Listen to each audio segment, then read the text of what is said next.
They have a letter opener. Oh. If you want, I'll do that, and then you can read them. Oh, Right? Got my tools with me. I just don't want because the camera's facing the ceiling right now. Well, you want to switch? Huh? You want to switch? I hate having my back to it.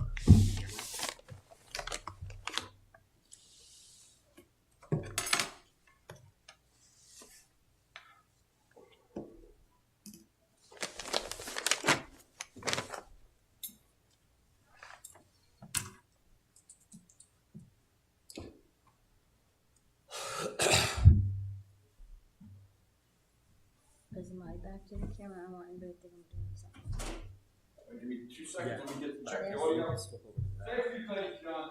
Say a few things. I want to thank you for this award. I want to thank God, my family, and the kind people of the world for this wonderful award. It's an amazing pen. This pen is outstanding. I've always dreamed of having this wonderful pen. That's good. That's good. Okay, great. Cool.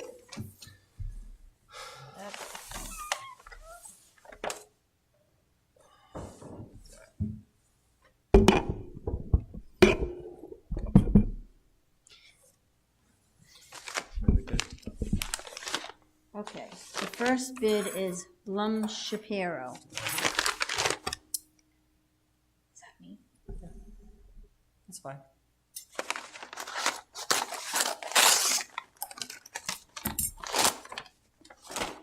Should have multiple copies. Give it.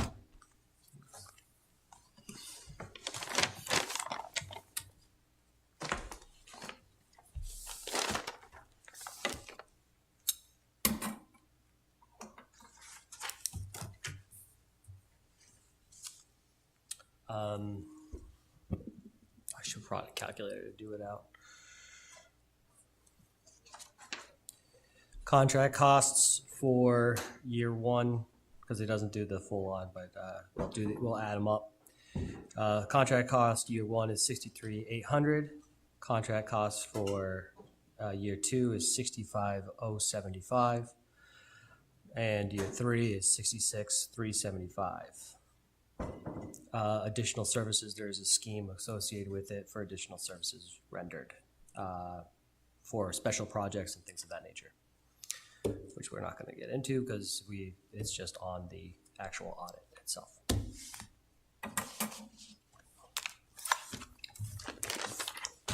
All right. The next one is, are you all set?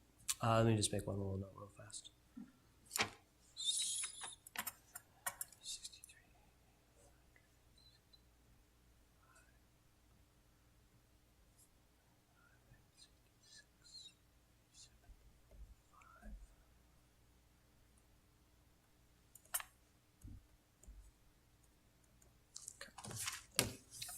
Okay. The next one's Baxter Dansrow and Associates.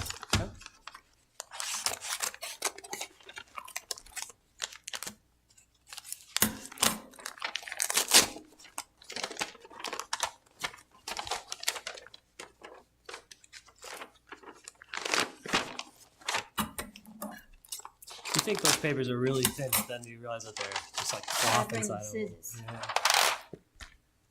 Thank you.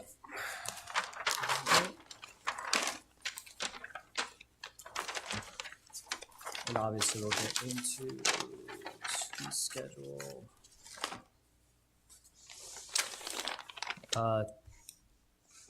Total contract cost for the 3 years is $177.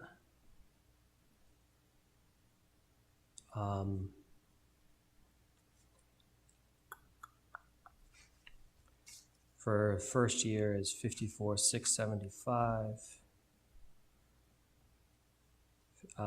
55,675, and then 50. Actually, I'm gonna back that up because those are the audit fees. There are other fees that is built into this. AUP fees too. with total hours. So let me give you the total fees for that contract year. Contract year 1 is 58,000. Contract 2 is 59,000. And the last year is 60,000. And again, there should be, yep. And then there are other hourly rate fees and special services. So there is a chart as well for additional cost per hour for additional services. Standard. Cool. All right, the next one's Markham Accountants and Advisors.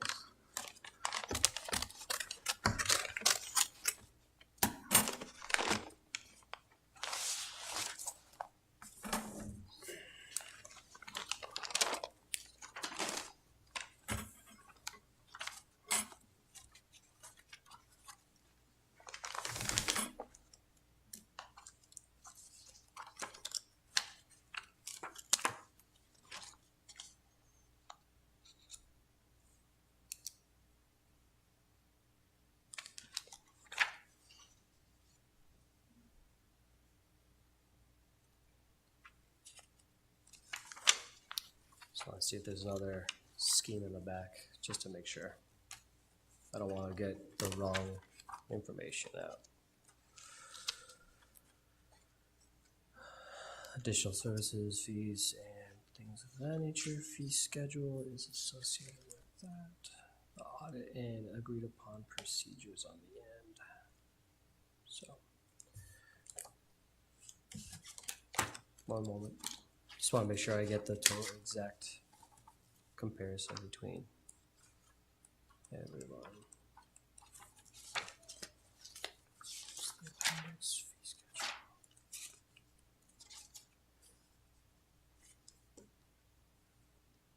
Okay, so the let's see.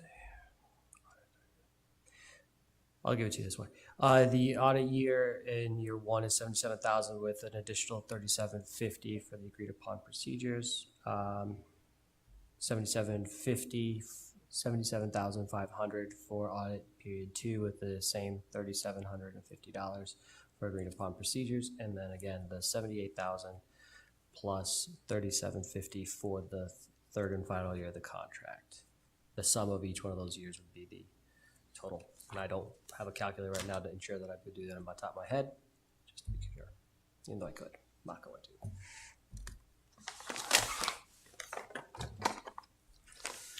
Okay, the last bid is Haig, Sahadi and Company.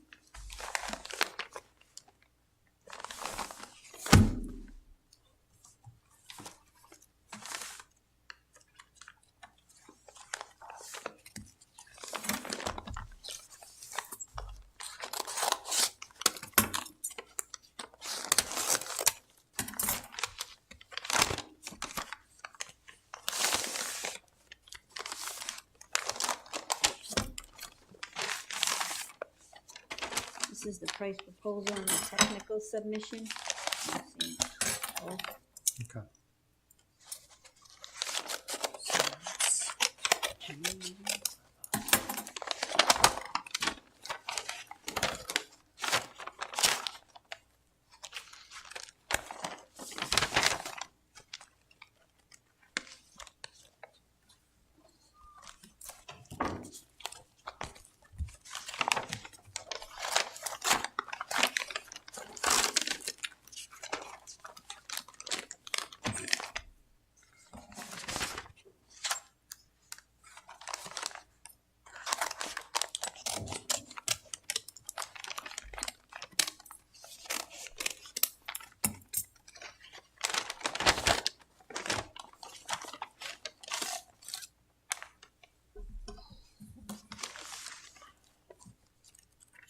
Should basically see nothing in this one. This is just backup information. So just additional hours. all right, you wanna see this too? Sample municipal financial statement. Oh, samples, one. That's nice. Okay. Okay, so this is just all their information on how the technical stuff on how to do it. That's good. And, all right. So inclusive year one is audits for all town, school, single audit, and the agreed upon procedures as well. Total all inclusive price in year one is $59,000.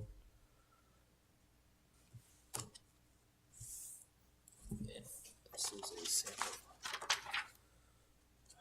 And the sample is of Portsmouth, Rhode Island for the June 30th, 2019.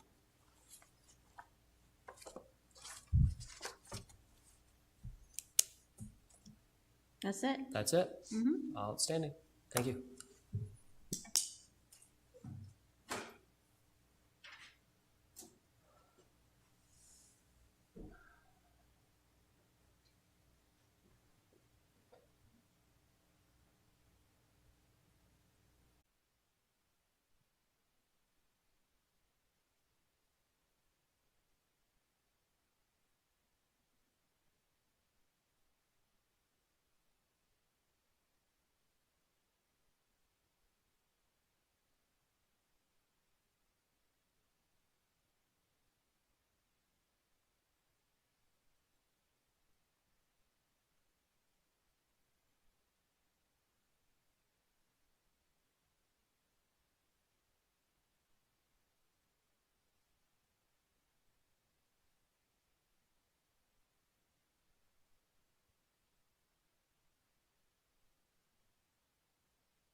Finnegan.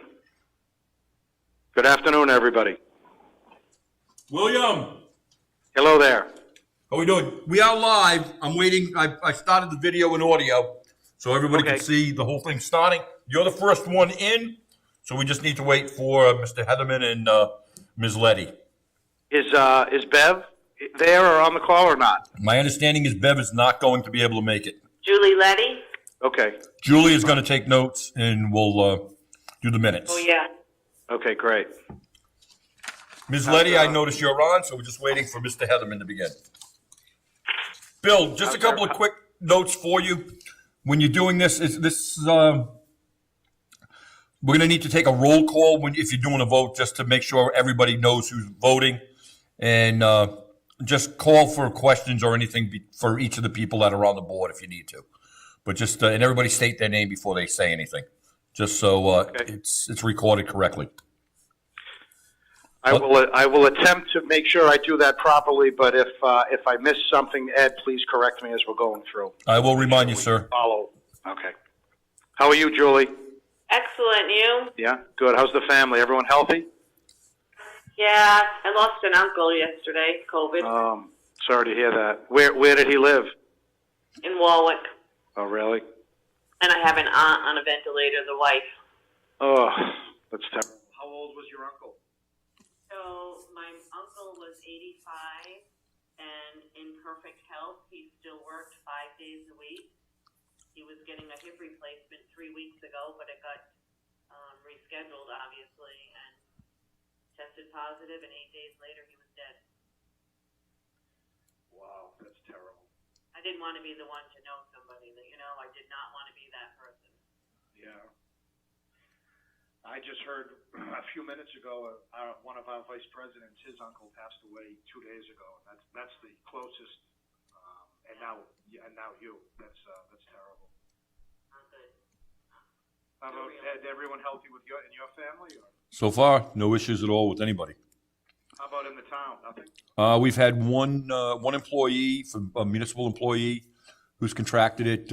He is ready to come back next Monday, so he's doing well. And we've had 2 firefighters that have contracted it, and they appear to be doing okay. Yeah.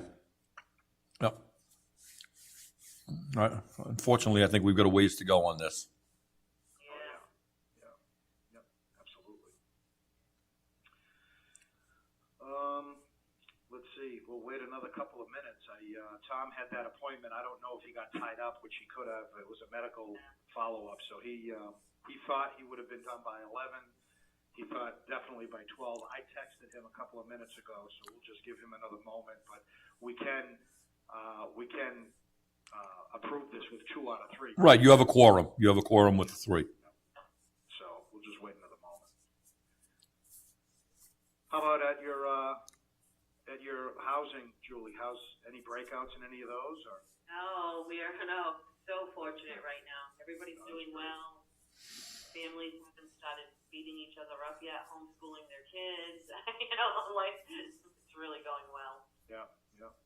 So We at the same time that we were building the police department, I was doing a $4 million renovation at my West Haven store. So we had the grand opening on April 6th that we had to make sure nobody was welcome to come into it. Right. So that was rewarding. Yeah. Well, you know what? Let me just see here if he responded. He did not. So I think at 12:03, I will call the meeting to order. I guess at Ed's request, this is Bill Finnegan. I'm the chairman of the building committee. We have Julie Letty on the call, who is a building committee member, and Ed Wazika, interim town manager of Coventry. This meeting is the public meeting for the building department, for the police station and DHS. The first item, item 3 on the agenda is the review and approve minutes from February 26th. Julie, did you? Yes, Did you have a I chance to have review them.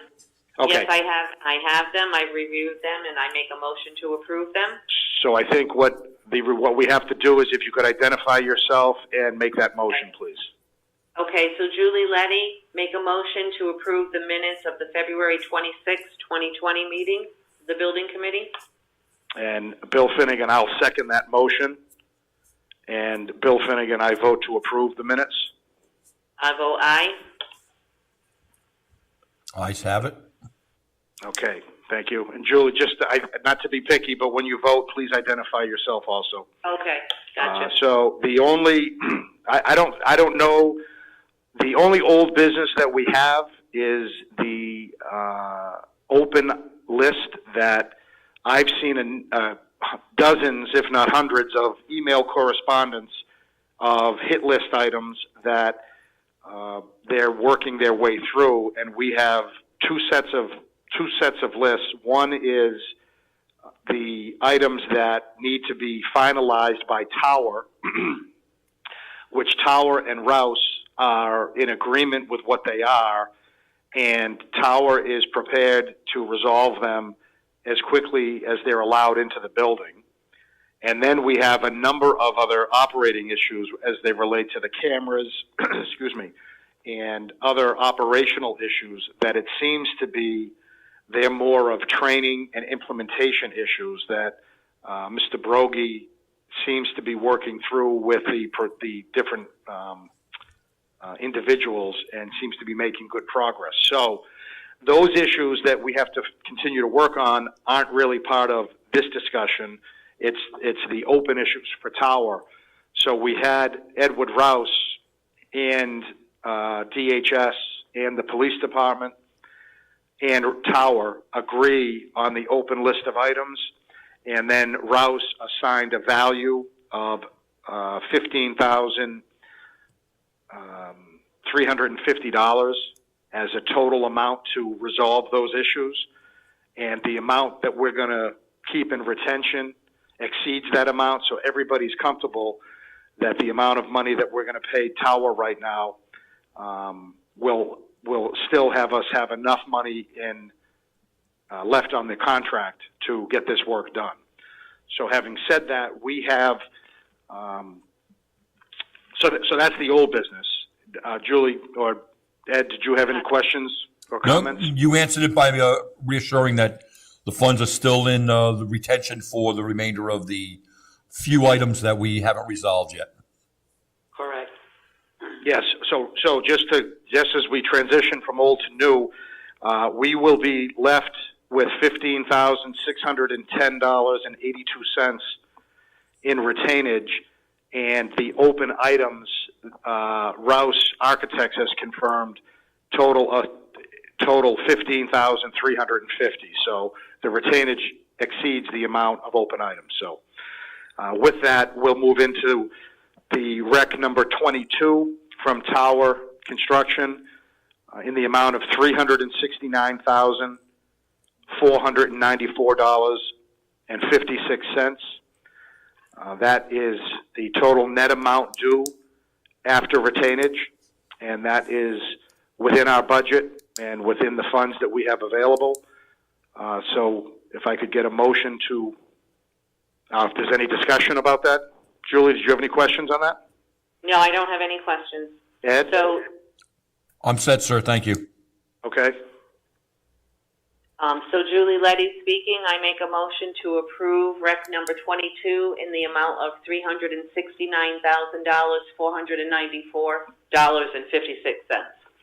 Okay, and Bill Finnegan, I will second that motion, and I will also vote yay to approve it. And Julie Letty votes aye. So the ayes have it, and that motion passes to approve that requisition. I will I will approve the document and scan to Mr. Wazika the front page, and then I will get the entire original approval, all 12 pages, signed over to Town Hall. I'll either have someone run it over there. Ed, is there someplace outside? Can it be dropped in the tax bill area in that, that box? You can drop it, put it in an envelope, and put it right in the. There's a tax drop box right in front of the main entrance. And you can put it right in there. So I'll put it in an envelope, and I'll have someone drop that in later today or over the weekend. Thank you very much, sir. So with that, Ed, just because I know Tower is very anxious, when would they be able to get this check, do you suspect? It would be, I talked to Al yesterday, and I explained to him it should be ready by Tuesday. Perfect. Okay, so you're in communication with him, so I don't need to? Yes. Okay. So I guess with that, I don't know if there's any other items that need to be discussed, Julie? Julie, I just have a question. Ed, are we staying out of the building until the restrictions from COVID are let up? Staying out of which building? So we can't allow tower construction to come back in right now. So are we staying in that manner until? Overabundance of caution, I would wait until, because of the limitations, and especially with the fact if somebody goes in there and infects the police, that could have a detrimental effect on our ability to serve the public. Right. So I at this point, yeah, we need to keep them out of there. And Bill, does Al from Tower understand this could be 6 weeks, 4 weeks, 8 weeks? Yes, Al does explain. Al does understand that. He has requested with scheduling that the police department give him a couple of windows where they could get in and do this work, only because his concern is some of these subs may not make it through this crisis, and if we have a sub that goes out, it's going to be more difficult to get that work done. But obviously, we've got to make sure that they have the safety regulations in line. So they're trying to coordinate that, but Al is prepared to do this whenever it's completed. Obviously, our warranty period has commenced, so it's just a matter of getting these things in here and cleaned up as soon as we can. But if the police department or human services allows, and they both know that Tower's willing to do this, if they allow a schedule next week or the following week to have people go in and a certain time frame to do the we'll do that. So that's as soon as we get any input from human services or the police department, they'll go in and do that work. Excellent. Thank you. So I think I just heard Mr. Heatherman join the meeting. But I called 3 times and it dropped me out for some reason. So okay, so we had a quorum and we approved the invoice, and actually I think we're just about to wrap up. that was my vote anyway to approve it. So we're all Okay, good. So I don't think at this point there's any reason to schedule the next meeting until we get some input from Tower or Rouse or the police department. So as soon as I get any of that input, I will communicate with the committee and we'll get another meeting planned, and it will either be done under this format or hopefully, God willing, maybe it'll be in person sometime soon. Amen. Okay. Sounds good. All right. So at 12:13, I will adjourn the meeting, and I appreciate everybody jumping on the call, and everyone stay healthy. You as well. All righty. Thanks, Will. Thank you. Thank you, everyone. Thanks.